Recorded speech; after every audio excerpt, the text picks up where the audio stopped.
2 जनवरी से ये घटनाक्रम वहाँ पे जारी था। वहाँ के एसपी, त्रिपुर के एसपी को मैंने फ़ोन किया। फ़ोन करके जैसे ही बात पद पे बैठा हुआ ऑफिसर ये कैसे बात कर सकता है? मंत्री जी बोलते हैं कि भाई हिंदी को बढ़ावा दो, और देश के प्रधानमंत्री की बात का उल्लंघन एक एसपी करता है। जब मुखिया रहेगा तो यही तो होगा। भाजपा वाले आखिर कुछ तो अच्छे व्यक्ति को अगली बार मुख्यमंत्री का चेहरा चुन लीजिए या प्रधानमंत्री का चेहरा चुन लीजिए।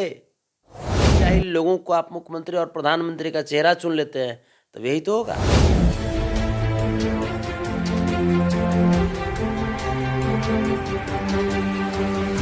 भारत से लेकर दक्षिण भारत तक इन दिनों गर्माहट में है। खास करके बात की जाए बिहार में तो अपनी तरह तरह की सरगर्मियों को लेकर लगातार गर्माहट में है। चाहे बात की जाए तमिलनाडु में बिहारियों के साथ मारपीट को लेकर के, या आज की सबसे ताजा खबर आपको बता दे कि बिहार के पूर्व मुख्यमंत्री राबड़ी देवी की आवास में सीबीआई का छापा पड़ी है। तमाम बातों पर चर्चा करेंगे। इस वक्त हमारे साथ मौजूद है यदुवंशी सेना के राष्ट्रीय अध्यक्ष संतोष रेणु यादव जी। साथ में अभी किसी परिचय का मोहताज नहीं है, पूरे बिहार और देश के युवाओं की धड़कन पे पूरे जो भोजपुरिया समाज है उनके दिलों पे राज करते हैं। अपनी गायकी की आवाज़ों से, अपनी गायकी के दम पे तमाम जो देशवासी है उसके दिल की धड़कन पे राज करने वाले शख्स है, और लगातार यदुवंशी सेना के राष्ट्रीय अध्यक्ष है तो अपने बयानों को लेकर के लगातार सुर्खियों में रहते हैं। सबसे दिलचस्प बात है तेजस्वी यादव बताए हैं तमिलनाडु की घटना को लेकर कुछ और सीधे उनकी टक्कर, उनके बयानों को टक्कर संतोष रेणु यादव जी दे रहे थे। सर बहुत बहुत स्वागत हमारे चैनल पे। जी बहुत बहुत धन्यवाद। सूचना मिली है तमिलनाडु जा रहे हैं आप, क्या करेंगे जाकर? सबसे पहले मैं आपको बताऊं कि यदुवंशी सेना के राष्ट्रीय अध्यक्ष पद से मैंने करीब करीब 15 दिन पहले इस्तीफा दे दिया है। अच्छा, इस्तीफा दे दिए हैं? हाँ, मैंने उससे इस्तीफा दे दिया है। अब जहाँ तक तमिलनाडु के बारे में एक और बात जो आपने कही कि तेजस्वी जी और मेरा टक्कर है, तो ऐसी कोई बातें नहीं है। बड़े भाई हैं, और जिस प्रकार से पूरे देश को भाजपा गुमराह कर रही है उसी तरह से वो नॉर्थ इंडियंस को भी, उत्तर भारतीयों को भी इस बार बहुत गंदे तरीके से गुमराह करने का प्लानिंग वहाँ पे रच रही थी। आप देख रहे होंगे कि बिहार विधानसभा में भाजपा वाले उछल रहे हैं, और तमिलनाडु भाजपा जो हैं वो बिल्कुल शांत हैं। देश के गृह मंत्री को इस पे संज्ञान लेना चाहिए, वो बिल्कुल सोए हुए हैं। देश के 56 इंच वाले चौकीदार का कुछ अता पता नहीं है। और इन तमाम घटनाक्रम में हमारे गरीब मजदूर जो लोग हैं, जो भाजपा की इन्हीं खराब राजनीति के वजह से, इसको अच्छा राजनीति भी नहीं कहेंगे क्योंकि अच्छा राजनीति करना हो तो आप उत्तर भारतीयों के लिए आप कुछ अच्छा काम करते। सत्ता में आने के बाद 17 साल आपने सत्ता में रहा बिहार में, तो इस खराब राजनीति का नतीजा है कि आज जो भी हम लोग देख रहे हैं उत्तर भारतीय प्रताड़ित हो रहे हैं। इसी को लेकर के वहाँ हम जा रहे हैं। क्या करेंगे वहाँ के? कही जा रही है कि बिहारियों को मारी जा रही है, हिंदी भाषियों को मारी जा रही है। आपको तमिल आती है क्या? नहीं, तमिल नहीं आती है तो इसका मतलब थोड़े हुआ कि वहाँ पे हम पूरा देश हमारा है। तो वे क्या करेंगे जाकर, करेंगे क्या वहाँ पे? हम चूँकि एक मजदूर किसान के बेटा हैं, हम गरीबी में हमारा पालन पोषण हुआ है, और आज यहाँ तक जो पहुँचे हैं उसमें वही तमाम मजदूर किसान साथियों का, भाइयों का, गार्जियनों का योगदान रहा है, जो आज रोजी रोटी के लिए दूसरे प्रदेशों में अपना शरण लेते हैं। तो उनका एहसान तो मेरे ऊपर है, उनका कर्ज तो मेरे ऊपर है। तो कोशिश करेंगे कि जिस प्रकार से उन्होंने हमें बुरे वक्त में सहयोग दिया, साथ दिया, हम भी उनके इस संकट की घड़ी में उनके साथ खड़े रहें। खड़े होने की शुरुआत तो आपने कर दिया। जहाँ तक हम लोग की जानकारी है, मीडिया जो रिपोर्ट्स आई है, शायद सबसे पहले बिहार से त्रिपुर एसपी को आपने ही फ़ोन किया और उस पूरे मामले का अपने जायजा लेने की कोशिश की, भले ही नतीजा जो भी आए, लेकिन आपने त्रिपुरा एसपी को फोन किया। इसके लिए आपको मेरे चैनल की तरफ से बहुत बधाई कि कम से कम बिहारियों के लिए कोई तो ऐसा शख्स है जो इतना सोचा, और भले ही कोई यहाँ से डेडिकेशन भेज दे जा करके जो भी पेपर के जो भी वर्क है वो कर ले, लेकिन आपने डायरेक्ट फोन किया। लेकिन संतोष जी, सवाल ऐसे में यह उठता है कि आपने इतनी बड़ी हिम्मत तो दिखा दी, सीधे एसपी से आप फोन करके सवाल करते हैं कि ऐसी ऐसी स्थिति है, क्या हो रही है, लेकिन उसके नतीजे क्या है? नतीजे ये है कि अभी तो देख रहे होंगे कि बिहार सरकार की तरफ से भी एक टीम भेजी गई थी, अफसरों की एक टीम गई थी वहाँ पे, और वहाँ पे जा कर के जांच पड़ताल कर रहे हैं लोग कि हाँ क्या मैटर है क्या नहीं मैटर है।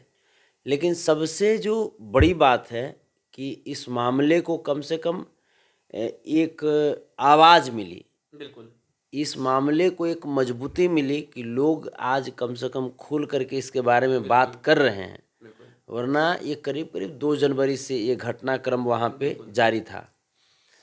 हमको जब जैसे ही हमको मालूम चला, मैंने तुरंत वहाँ के एसपी, त्रिपुर के एसपी को मैंने फ़ोन किया। फ़ोन करके जैसे ही बात करना चाहा तो त्रिपुर के एसपी का एक स्पष्ट बात था कि आई डोंट नो हिंदी। बिल्कुल, हम लोगों ने ऑडियो सुना। हाँ, तो मुझे बड़ा तकलीफ हुआ कि भाई एक संवैधानिक पद पे बैठा हुआ ऑफिसर ये कैसे बात कर सकता है।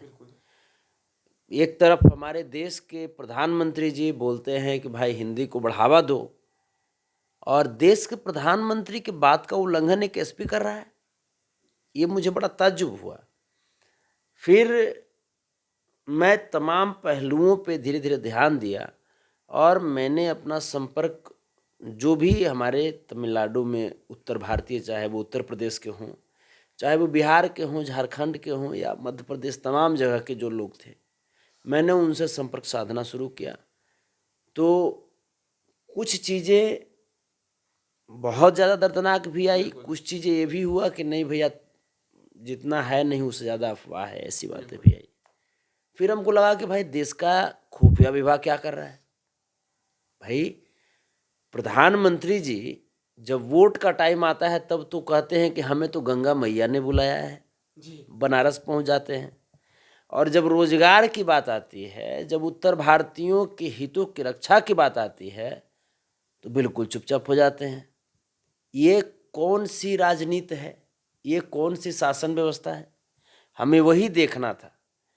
आखिर जो हमारे नॉर्थ इंडियंस भाई जो हैं वो यहाँ से पलायन करने को मजबूर क्यों हैं? बिल्कुल, है ना सर? जी, सबसे अहम सवाल तो यही है सर। हाँ, आप ये बताइए कि जैसे भाजपा वाले कहते हैं कि यहाँ पे रोजगार नहीं है, रोजगार नहीं है, तो 17 साल तो आप भी बिहार में शासन व्यवस्था किए, अभी भी उत्तर प्रदेश में आप ही की सरकार है, भाजपा की सरकार है, तो उत्तर प्रदेश से भी बहुत सारे लोग वहाँ पे फंसे हुए हैं। बिल्कुल, तो अब ये जो बातें हैं, ये बातें एक राष्ट्रीय मुद्दा बन चुका है, बेरोजगारी।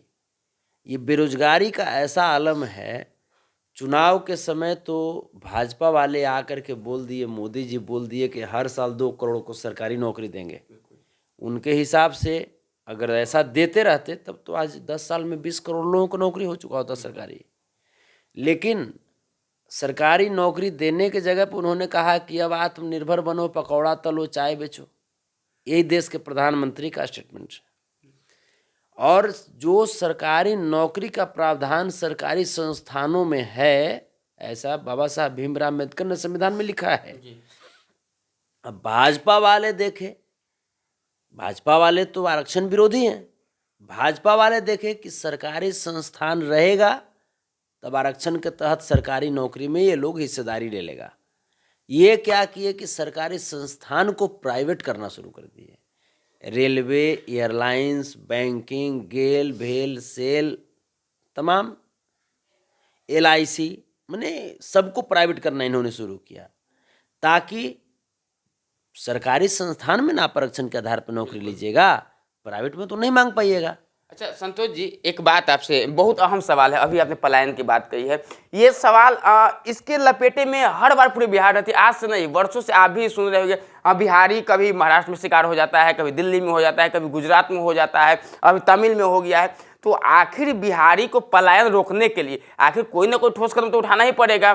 भले ही आज जो सत्ता में है कल विपक्ष में थी, आज जो विपक्ष में है कल सत्ता में थी, तो ये मेरे समझ से सबकी जिम्मेदारी थी कि इसके लिए ठोस कदम उठाए कि बिहारी का पलायन रुके। आपके नज़र में कैसे रुकेगा पलायन? क्योंकि अब बिहारी सिर्फ राजनीति का मुद्दा रह गया है। बिहार राजनीति करना है बिहार में तो बिहारी के नाम से राजनीति करना है। बाकी चुनाव के बाद किसी नेता का, पक्ष विपक्ष की बात नहीं करते, किसी नेता को यह जरा सा भी एहसास नहीं होता कि बिहारी किस हाल में है, किस प्रकार से बिहारी बाहर में, एटलीस्ट चाहे सेंट्रल के भी जो भी अभी सेंट्रल में सरकार है उसकी मैं बात करूं तो भले ही बिहार में आकर वोट ले लेते हैं, लेकिन उनके तो पूरे भारत में उनका शासन चल रहा है, लेकिन बिहार के अलावा बाकी स्टेट में बिहारी किस स्थिति में वो देखने को तैयार नहीं है। तो बिहार में इसके लिए ठोस कदम उठाना पड़ेगा कि बिहारी का पलायन रुके, बिहार में उनको रोजगार मिले। बिहार में अपने कोई नहीं चाहता है कि अपने बीवी बच्चों को छोड़ के बिहार से बाहर है। इसके लिए आपके नजरिए से क्या ठोस होनी चाहिए?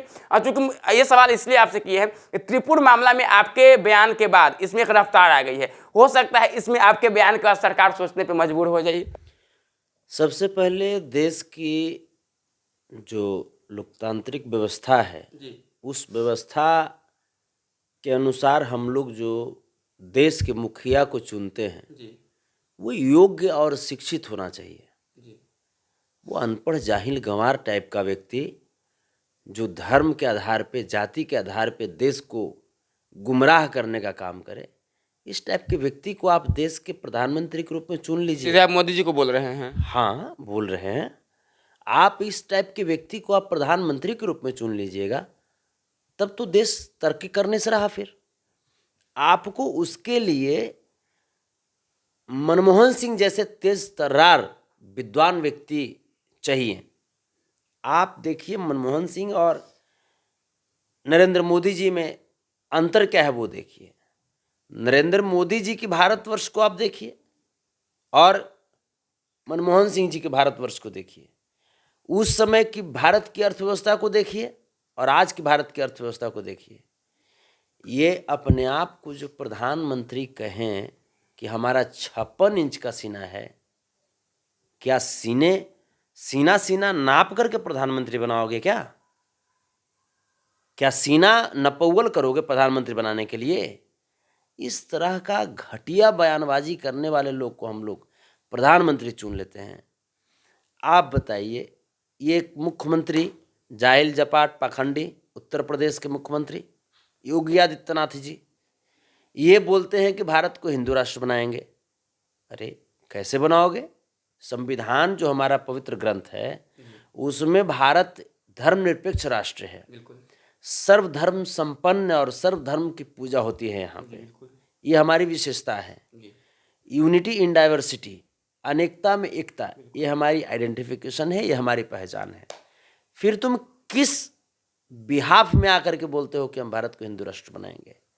सरदार भगत सिंह जी सिख समुदाय से आते थे, उन्होंने देश के लिए कितनी कुर्बानियाँ दी ये किसी से छिपा हुआ नहीं है। क्या हिंदू धर्म, क्या हिंदू राष्ट्र बनाने पे सरदार भगत सिंह जी का अपमान होगा या नहीं होगा? आप बताइए। मदर टेरेसा जी जिन्होंने भारतीयों को कितना सेवा किया, जिसके लिए उन्हें भारत रत्न भी दिया गया, क्या हिंदू राष्ट्र बनाने पे मदर टेरेसा जी का अपमान नहीं हुआ? अब्दुल हमीद जी जो पाकिस्तानी टैंक को हिंदुस्तान में घुसने से रोक दिया अपनी जान की बाजी लगा करके, क्या हिंदू राष्ट्र बना करके अब्दुल हमीद जी की आत्मा को तकलीफ नहीं पहुंचाओगे? आप बताइए, इस तरह के जाहिल लोगों को आप देश और राज्य के सत्ता पे बैठा देंगे तो जाहिर सी बात है कि वो तो जाहिलपन करेगा ही ना। आज बात जो लोग करते हैं, जब भी भाजपा वालों से जब बात कीजिएगा, चूँकि 17 साल वो सत्ता में रहे बिहार में, बात कीजिएगा कि आखिर यहाँ पे उद्योग क्यों नहीं लगा, तो वो बात निकाल देंगे लालू प्रसाद यादव जी की। लालू प्रसाद यादव जी के रीजन में मैं आपको बता दूं, छपरा का जो बेला में रेल पहिया कारखाना है वो किनका दिया हुआ है? मैं आपको बता दूं सर कि जिस समय आप लालू प्रसाद यादव जी को मुख्यमंत्री बनाए, बिहार के लोग बनाए प्यार दुलार करके, उस समय पटना का गांधी मैदान गिरवी रखा हुआ था। पटना का गांधी मैदान गिरवी रखा हुआ था सर। लालू प्रसाद यादव जी ने आपके पटना के गांधी मैदान को गिरवी से मुक्त कराया। गोल घर गिरवी रखा हुआ था सर। तमाम बड़े बड़े संस्थान जो थे वो गिरवी रख दिए गए थे, क्योंकि जगन्नाथ मिश्रा जी का कहना था कि बिहार के कोष में पैसा ही नहीं है। लालू प्रसाद यादव आए, वो कहाँ से पैसा उपार्जन कर दिए? ब्रेन से, सोच से, क्योंकि उनकी सोच जो थी वो गरीबी और गरीबों के दर्द को वो समझते थे। गरीबों के नेता थे, गरीबों के मसीहा ऐसे ही नहीं कहे गए वो। तो इन तमाम पहलुओं को हमें समझना होगा, और जाति पाति और धर्म और हिंदुत्व और मुस्लिम और सिख ईसाई ये सोच करके हमको वोट नहीं करना होगा, बल्कि हमें देश के लिए वोट करना होगा। और वक्त आ रहा है 2024 में, जो देश का चौकीदार, जो आज देश आंतरिक रूप से जल रहा है, आंतरिक रूप से देश रो रहा है, और चौकीदार सोया हुआ है स्विट्जरलैंड और मैंने ऑस्ट्रेलिया की वादियों में सैर करता है, उस चौकीदार को हमें हटाना है। क्योंकि आज रोने वाले हमारे गरीब मजदूर के भाई हैं, बाकी तो अंबानी अडानी हंस ही रहा है। लालू यादव जी का कितना काम गिना दिया, आपको यह भी जानकारी होना चाहिए कि उन्हीं के आसपास सीबीआई का छापा पड़ गया है, पता है ना? यही ना, यही सब चपाट जब मुखिया रहेगा तो यही तो होगा। चपाट मुखिया का यही तो काम है। जिस सीबीआई को, मुझे ताज्जुब हो रही है भाजपा वाले, आखिर कुछ तो अच्छे व्यक्ति को अगली बार मुख्यमंत्री का चेहरा चुन लीजिए या प्रधानमंत्री का चेहरा चुन लीजिए। जाहिल जाहिल लोगों को आप मुख्यमंत्री और प्रधानमंत्री का चेहरा चुन लेते हैं, तो यही तो होगा। जिस सीबीआई का यूज तमिलनाडु में उत्तर भारतीयों के अंदर छिपे हुए दर्द को तलाशने के लिए होता, उस वजह को जानने के लिए होता कि आखिर कौन सा वजह है जिसके वजह से इतने मात्रा में तमाम जो उत्तर भारतीय हैं वो अपने घर आने को बेबस हो गए। सीबीआई का यूज वहाँ होना चाहिए था। तो सीबीआई का यूज लालू यादव के यहाँ करते हैं, राबड़ी देवी के यहाँ करते हैं। कभी सीबीआई का यूज जैसा के यहाँ भी तो कर दो, अमित शाह के बेटा के यहाँ। कभी सीबीआई का यूज अडानी के पास भी तो कर दो। कब करोगे? लोकतंत्र की हत्या करने वाली भाजपा कभी सीबीआई को महाराष्ट्र की स्थिति को भी जांच करवाने में यूज कर लेना, जहां पे चोर दरवाजे से सरकार में घुस गई भाजपा और देश की जनता और महाराष्ट्र की जनता के साथ मजाक बना दिया। तो आपको भी लगता है सीबीआई और ईडी जो है कि ये केंद्र सरकार के इशारों पर नाच रही है? बिल्कुल, इसमें कहने वाली बात है, इसमें कहने वाली बात है। लालू प्रसाद यादव जी राजनीति से संन्यास ले चुके हैं। लालू प्रसाद यादव जी कब के, वो तो आज ऐसा तो नहीं कि आज मुख्यमंत्री हैं, वो कब के थे मुख्यमंत्री। उसके बाद 17 साल तक कभी शेल्टर होम का भी तो जांच करा लीजिए। बिल्कुल, मुजफ्फरपुर शेल्टर होम, कभी व्यापम घोटाला का भी तो जांच हो जाए, वहां सीबीआई कब लगेगी? कभी धीरेन्द्र कृष्ण शास्त्री जो 26 साल की उम्र में 750 करोड़ का मालिक बन गया, उस पर सीबीआई कब लगाओगे? एलआईसी का पैसा डूब गया, एसबीआई का पैसा डूब गया, वहां सीबीआई का जांच करा लो ना। जांच होनी चाहिए ना। कटिहार में 7-7 गो को काट दिया, वहां सीबीआई जांच करो ना। उत्तर प्रदेश के हाथरस में 19 वर्षीय दलित महादलित समाज की हमारी बहन आशा, जिनके परिजन चीख चीख करके कह रहे हैं, उनके दुष्कर्मी में से 3 व्यक्ति को बरी कर दिया गया, दोष मुक्त बता दिया गया, 1 व्यक्ति को दोषी बताया गया है, और उसमें भी वकील साहब कह रहे हैं कि इसको भी छुड़ा लेंगे। तो चलिए भाई, वकील साहब अपना काम कर रहे हैं, लेकिन सीबीआई को वहां तो यूज कर लो यार। वहां कब यूज करोगे सीबीआई को? वहां सीबीआई को यूज कर लो ना, क्योंकि देश की बेटी का सवाल है, वो बेटी का सवाल जिसके लिए तुम कहते हो कि बेटी बचाओ बेटी पढ़ाओ। तमाम जितने भी आरोपी हैं वो ठाकुर समाज से हैं, और ठाकुरों की ही सरकार है उत्तर प्रदेश में। वहां सीबीआई यूज कर लो ना। सीबीआई यूज ही करना है तो कानपुर देहात में जो माँ बहन जो आत्मदाह कर ली बुलडोजर वाली कार्रवाई से तंग आकर के, वहां सीबीआई यूज कर लो ना। क्या वहां सीबीआई वालों को यूज करना उचित नहीं होता है आपके समझ से? पुष्पेंद्र यादव हत्याकांड को फर्जी एनकाउंटर बताई सुप्रीम कोर्ट ने, वहां सीबीआई यूज कर लो ना। तो सीधे आप कहना चाह रहे हैं कि जहाँ सीबीआई का यूज होना चाहिए वहाँ नहीं हो रही है, लेकिन जहाँ नहीं होना चाहिए हो रही है। मतलब यूँ आप कह सकते हैं कि सत्ता का दुरुपयोग किया जा रहा है, ये कहना चाहते हैं। बिल्कुल बिल्कुल। लेकिन आरोप है राबड़ी देवी पे कि जमीन के बदले नौकरी दिए थे, उसने सीबीआई के रेड पर ही। हालांकि अभी क्या मिला है, क्या कुछ है, हालांकि रेड खत्म हो गई है, लेकिन क्या अभी कुछ मिला है इसकी अभी जो सूचना है कि कुछ नहीं मिली है, सीबीआई वापस हो गई है। इस पर आप क्या कहेंगे? अरे हमरे कहने का मतलब है, इस बात पे फिर एक विरोधाभास उत्पन्न हो जाएगा। मैं जो बोलने जा रहा हूं, आप ये कह रहे हो कि जमीन के बदले में राबड़ी देवी ने नौकरी दिया।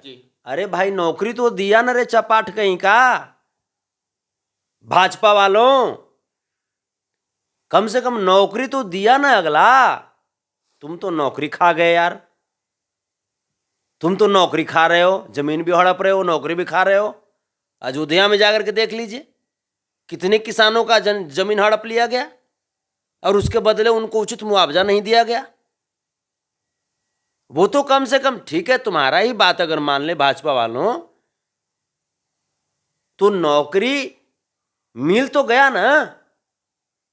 जमीन लेकर देना भी तो गलत है ना।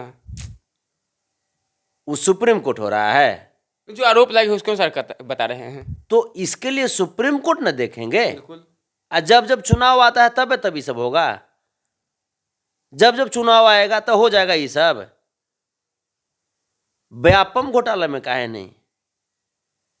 सेंगर अगले का विधायक था, वो कैसे यौन शोषण करके देश की बेटी को मार दिया, ट्रक से कुचलवा करके छिपा हुआ है क्या? देश का खुद गृह मंत्री, उनका कैरेक्टर कैसा रहा है, छिपा हुआ है क्या किसी से? बहुत बड़ी बात बोल दी है। फिर देश का गृह मंत्री के कैरेक्टर पर सवाल उठा रहे हैं। हम सवाल उठा रहे हैं। प्रधानमंत्री पद से अब हटने वाले हैं ना मोदी जी, इसके बाद अमेरिका घूम के दिखा दीजिए ना। प्रधानमंत्री के पद पे बने हुए हैं आप, इसीलिए अमेरिका घूम रहे हैं, वरना अमेरिका के नजरों में आप तड़ी पार हैं। मैं नरेंद्र मोदी जी को मैं कह रहा हूं, अमेरिका के नजरों में ये तड़ी पार हैं, इनको बैन किया गया है अमेरिका में। ये हिंदुस्तान के प्रधानमंत्री हैं, इसलिए घूम रहे हैं और इसलिए अपना शौक मिटा रहे हैं। कभी अमेरिका, कभी इंग्लैंड, कभी स्विट्जरलैंड, कभी जर्मनी, कभी फ्रांस, कभी रसिया,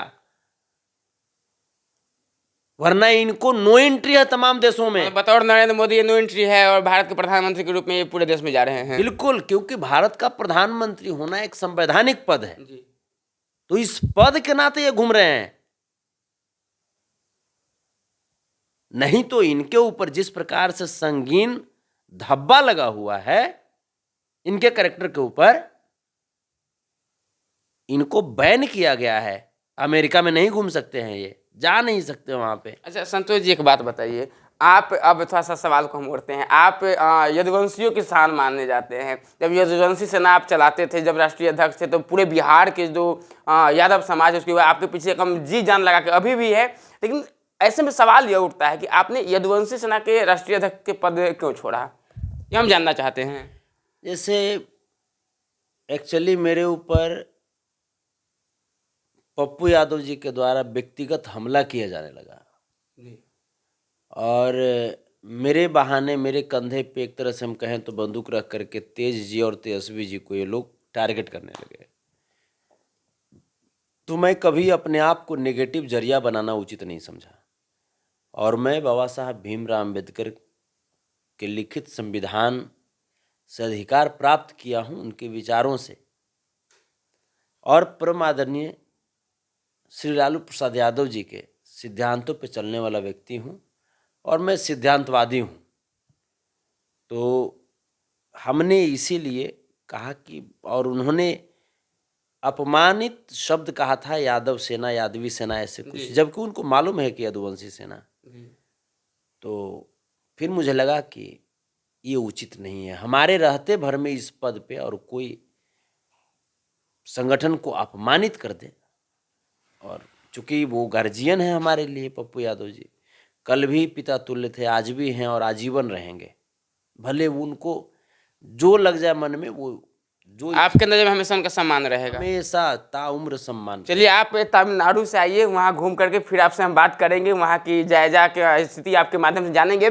संतोष रेणु यादव हमारे साथ थे और सीधे तौर पे भाई काफ़ी गुस्से में है, और ये वही संतोष रेणु यादव है जो तमिलनाडु के त्रिपुर एसपी से सबसे पहले बात की थी और उनको जवाब में मिला था आई डोंट नो हिंदी।